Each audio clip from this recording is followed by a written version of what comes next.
everyone, welcome to another game review by ThinkerThemer. I'm Amy, all about the mechanics in the game, and this is my wonderful better half, Maggie, all about the theme of the game. And that's how we review games. And today we are looking at a recent Kickstarter that has come in that I backed, called Frutticola. And this was an instant back for me, and I'll tell you why. We have two Italian designers. The first, Giovanni Fiore, is a first-time Italian designer of this game, but paired with Virginio Gigli. And that name might be very familiar to you if you're a fan of dry Euro games, because he has created a lot of games that are in our collection, such as Egizia and Coimbra. Lorenzo Il Magnifico was involved in Grand Austria Hotel. So a lot of very familiar games, which is why I backed it immediately. But let's talk more about how it met our expectations. Ooh. Well, I'll talk a little bit about the theme. So in Frutticola, it's the 1950s, and we are all jam makers. We're all competing to, we'll harvest fruit and either sell fruit or make that fruit into jam and sell it either throughout the game as the seasons go, or at the end of the year, at the end of all the 4 seasons, when we're going to have the Christmas sale or like the Christmas market to sell our jams. Whoever has the most money wins. Oh, that's it. That's it. Okay, that was a very quick... Make jam. I'm always surprised fruit, because sometimes I think, you never can tell with Maggie whether she's going to go on a long story about the theme or... No, that was very straightforward. Yeah. So the way that the game plays, it is essentially worker placement, but there's a little bit of a tableau building aspect as well. And you are going to be harvesting fruit. You're going to be then turning it into jam. And like Maggie said, you're trying to turn a profit by selling that jam or selling the fruit. And the way that the game works is it's set over 4 seasons. Oh no, I've broken it. Broke it. You can see this little season board that has a little peg to show you which season we're in. In each of these seasons, you're going to be using your workers to get things done. This is the middle player board here that you can see here.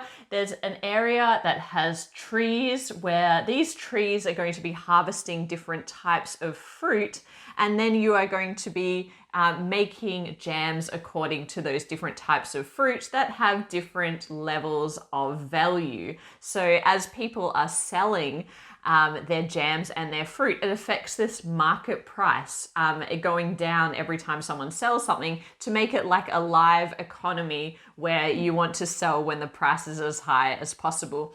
But what's really interesting about this game mechanically, and I just think it is super unique, is that at the start of the game, you will be drafting, or in your first game, you might randomly deal them, 5 of these worker cards. Now, these cards have on them a number which is going to give you your turn order. So the person with the lowest number is going to go first, but it also tells you how many workers you're going to have for this round and what type of workers you're going to have available to you. And importantly, the order of those workers, the way that you have to play them. And that is just super interesting because in this game, you have 2 types of workers. You've got the farmer and what's called just the worker. And the farmers are much better at harvesting fruit, as you would expect, whereas the workers get more town-based benefits on this player board. And so there is an immediate question in your mind that needs to be answered. Do I go for a card that puts me lower in the turn order but gets me more workers available to me, so which means more actions this round? Or do I really just want to do 1 or 2 things, go earlier in the turn order and have fewer workers available to me? That is an ongoing tension across each of the 4 rounds. The other thing that's really interesting about these cards is that they each have a benefit or a detriment that occurs to you throughout that season. So for example, a card might give you a lot of workers, but then actually it hinders you in some ways. And maybe you can't harvest fruit this round, or maybe things are going to cost you extra. Or on the flip side, some of them have benefits where different worker spots are going to cost you less this round, or you might be able to sell your fruit at a higher price, for example.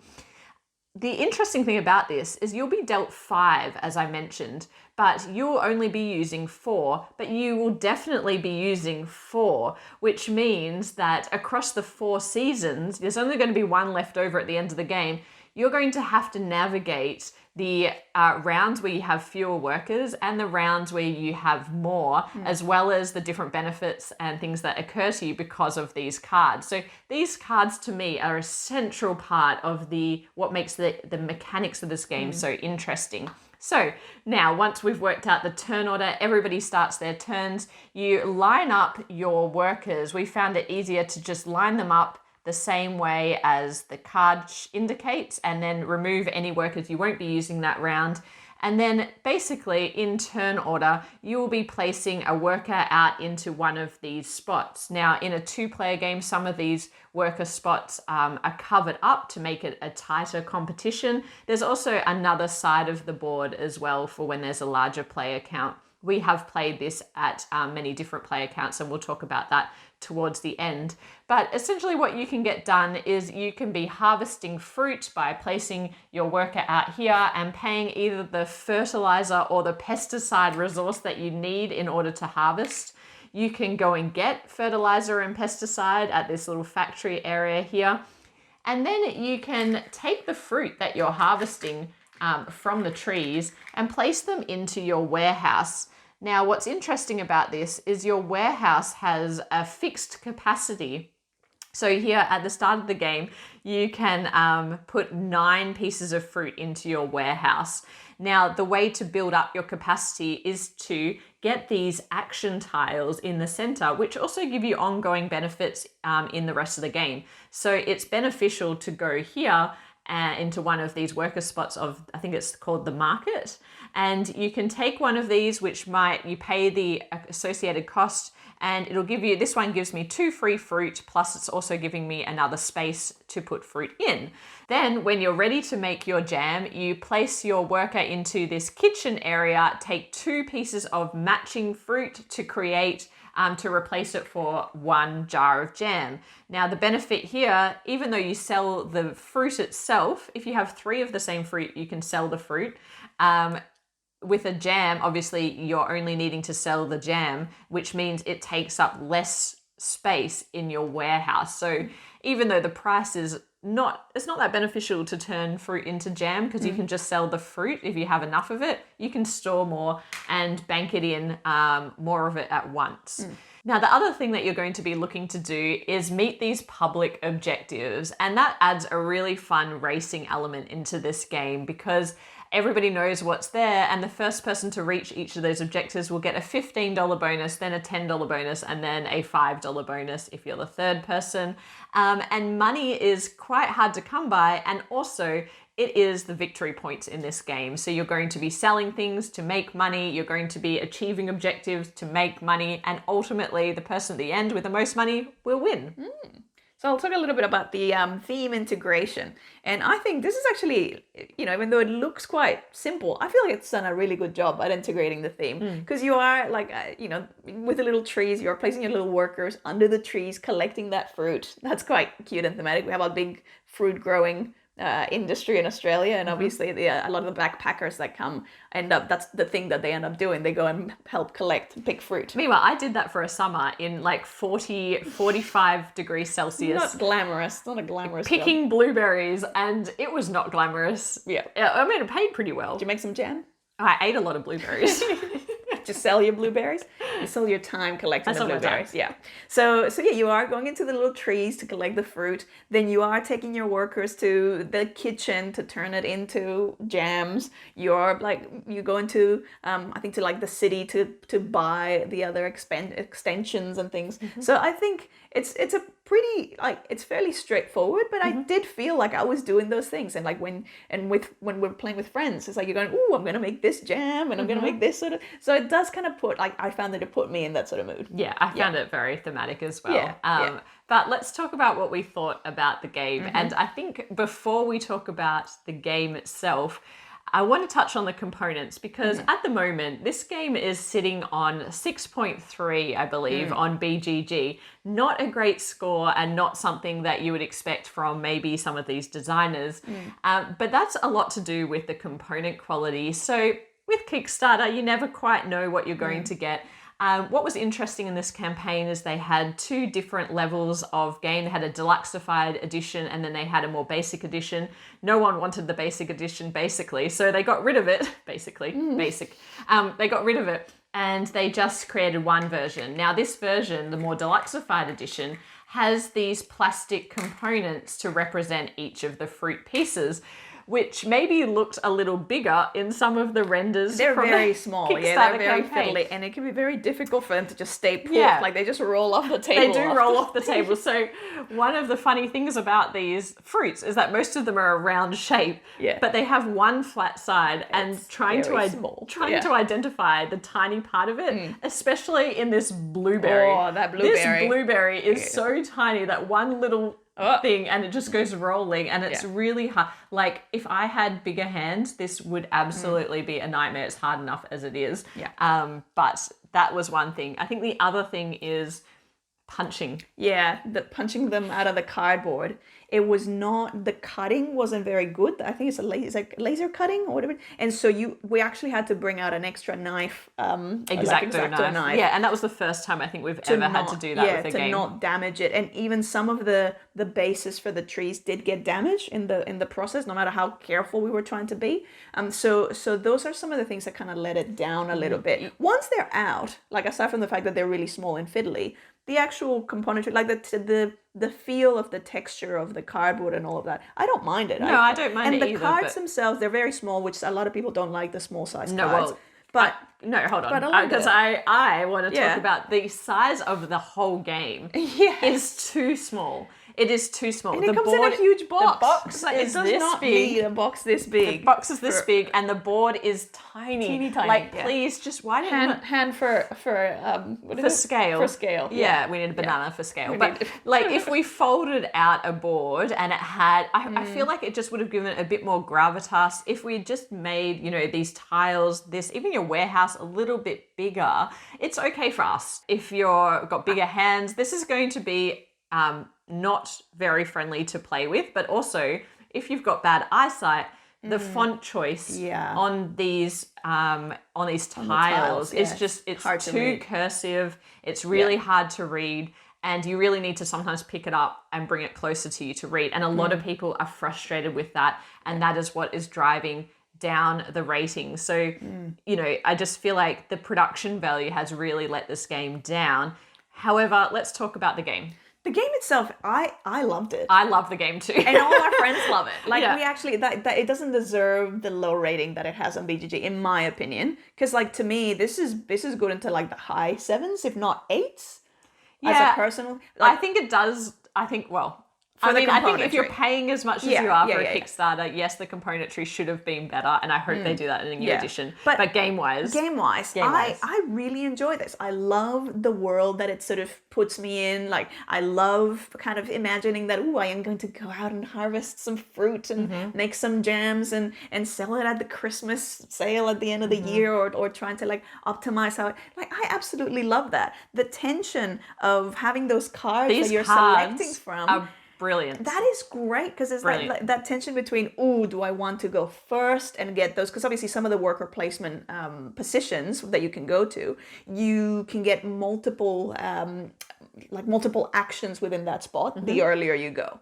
So that can be extremely beneficial, particularly because it's a race against time in terms of like trying to optimize and maximize how much fruit you can harvest, how many jams you can make, how many jams you can sell. So having that tension between the lower cards, and then it punishing you by giving you so few workers to do things with, it's a great, I found that a great tension. It worked really well. I think in terms of player count, at the full player count of 4, I found the game had a lot more tension, as you would expect with a worker placement game. particularly around the spots for harvesting fruit. So I would know I need one blueberry, but I also really want to do some other action.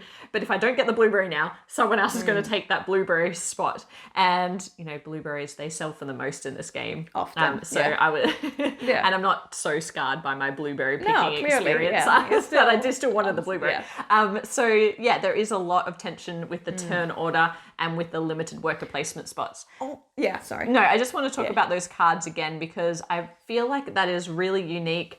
One thing I didn't like is when we did an intro game, they suggested that you just deal those out randomly.